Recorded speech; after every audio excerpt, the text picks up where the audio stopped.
10th class का chapter 7.3 का question number आपका है ये 3। ठीक है, ये बोल रहा है क्वेश्चन कि सीड्स 0, -1, 2, 1 और 0, 3 वाले त्रिभुज के भुजाओं के मध्य बिंदु से बनने वाले त्रिभुज का क्षेत्रफल ज्ञात कीजिए और इस क्षेत्रफल का दिए हुए त्रिभुज के क्षेत्रफल के साथ अनुपात ज्ञात कीजिए। ठीक है, बड़ा अच्छा क्वेश्चन है एग्जाम की दृष्टि से।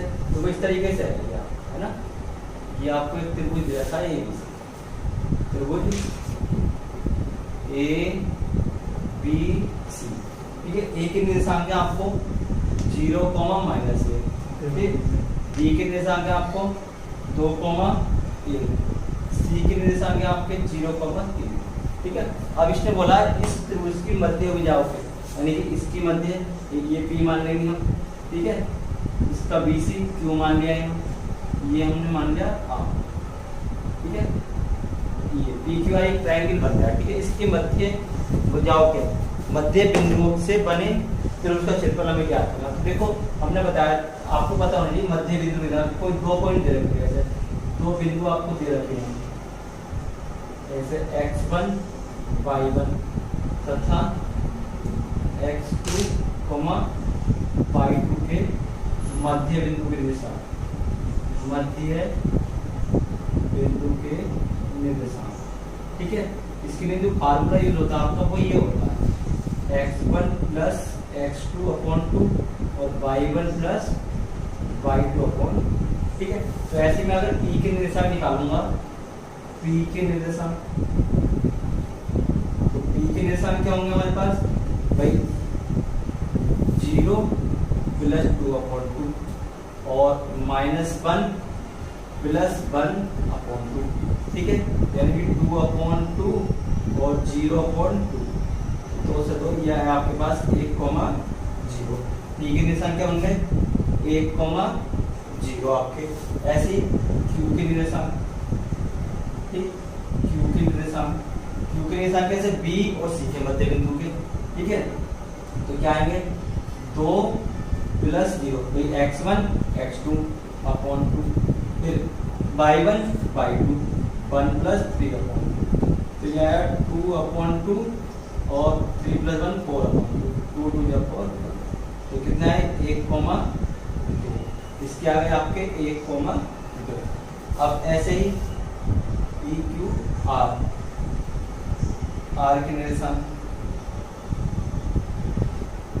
ये निकालोगे कैसे भाई, आर के AC वाला यानी 0 + 0/2 और -1 + 3/2, तो क्या है आपके पास 0, 3 में से गया 2 और 2 से 2 गया 1, तो ये आ गया आपके पी क्यू आर के। आर की निर्देशांक क्या है 0, 1। अब आपको पता होगा त्रिभुज का क्षेत्रफल क्या होता है, जैसे 3 पॉइंट दे रखे हैं त्रिभुज के निर्देशांक, जैसे x1, y1, x2, y2, x3 और y2, ये निर्देशांक होंगे त्रिभुज के तीनों शीर्ष हो गए।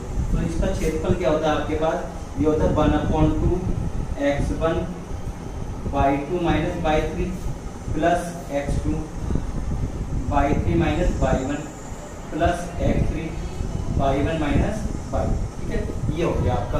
अब कैसे छोटे वाले त्रिभुज के पूछे थे हमें, यही क्या है ना कि मध्य बिंदु से बनने वाले त्रिभुज का क्षेत्रफल, तो मध्य बिंदु से तो आपका पी क्यू आर त्रिभुज बना, तो पी के निर्देशांक क्या है आपके पास ये है 1,0, क्यू के क्या है 1,2 है और आर के क्या है 0,1 है। तो ये x1 हो गया, ये y1, ये x2, ये y2, ये x3, ये y2। यार फार्मूला लगाते हैं 1/2, x1 कितना है 1, y2 आपके पास 2 है और y3 कितना है 1 प्लस x2 आपके पास 1 है, फिर y3 कितना है 1 है, y3 का y1 क्या है 0 प्लस x3 आपका 0 बना, y1 क्या है 0 और y2 क्या है 2। भाई देखो ये तो 0 है तो ये तो खत्म पूरा, आपके पास है 1/2 1 गुना 1, ऐसे ही प्लस 1 गुना 1, क्योंकि ये तो 0 हो गया आपका। तो क्या आया आपके पास त्रिभुज का क्षेत्रफल 1/2 1 + 1, यानी कि 1/2 इंटू 1 वर्ग इकाई, 1 वर्ग इकाई, ये त्रिभुज का क्षेत्रफल। ये आप सब ठीक। एक बार के क्षेत्रफल के साथ अनुपात ज्ञात कीजिए, यानी कि अब बड़े वाले का और निकालना है बहुत बड़े वाले का। तो बड़े वाले का निकालो। देखो भाई बड़े वाले का क्या है, जैसे ए के दिशा में आपके पास क्या है 0, -1 और बी के क्या है आपके पास 2, 1 और सी के क्या आपके पास 0, 2। तो इसका त्रिभुज का क्षेत्रफल सेम ऐसे जैसे ही हमने करा ना इस तरीके से इसको कर देंगे आप।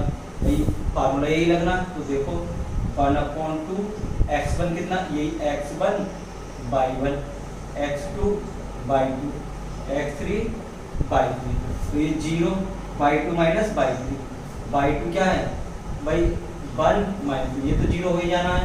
फिर क्या है आपका x2 क्या है 2 है।